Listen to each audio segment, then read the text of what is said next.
Modern special forces emerged during the Second World War. In 1940, the British Commandos were formed following Winston Churchill's call for specially trained troops of the Hunter class, who can develop a reign of terror down the enemy coast. A staff officer, Lieutenant Colonel Dudley Clark, had already submitted such a proposal to General Sir John Dill, the Chief of the Imperial General Staff. Dill, aware of Churchill's intentions, approved Clark's Proposal 21, and on June 23, 1940, the first Commando raid took place. By the autumn of 1940, more than 2,000 men had volunteered, and in November 1940 these new units were organized into a Special Service Brigade consisting of 4 battalions under the command of Brigadier J.C. Hayden. The Special Service Brigade was quickly expanded to 12 units which became known as Commandos.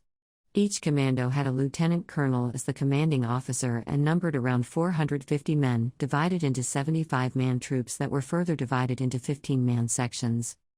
In December 1940, a Middle East Commando Depot was formed with the responsibility of training and supplying reinforcements for the commando units in that theater. In February 1942, the Commando Training Depot at Achnacarry in the Scottish Highlands was established by Brigadier Charles Hayden. Under the command of Lieutenant Colonel Charles Vaughan, the Commando Depot was responsible for training complete units and individual replacements.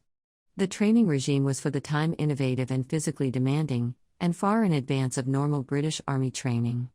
The depot staff were all hand-picked, with the ability to outperform any of the volunteers. Training and assessment started immediately on arrival, with the volunteers having to complete an 8-mile, 13 kilometers, march with all their equipment from the Spion Bridge railway station to the Commando Depot. Exercises were conducted using live ammunition and explosives to make training as realistic as possible. Physical fitness was a prerequisite, with cross-country runs and boxing matches to improve fitness. Speed and endurance marches were conducted up and down the nearby mountain ranges and over assault courses that included a zipline over Loch Arkaig, all while carrying arms and full equipment. Training continued by day and night with river crossings, mountain climbing, weapons training, unarmed combat, map reading, and small boat operations on the syllabus. Reaching a wartime strength of over 30 individual units and 4 assault brigades, the Commandos served in all theaters of war from the Arctic Circle to Europe and from the Mediterranean and Middle East to Southeast Asia.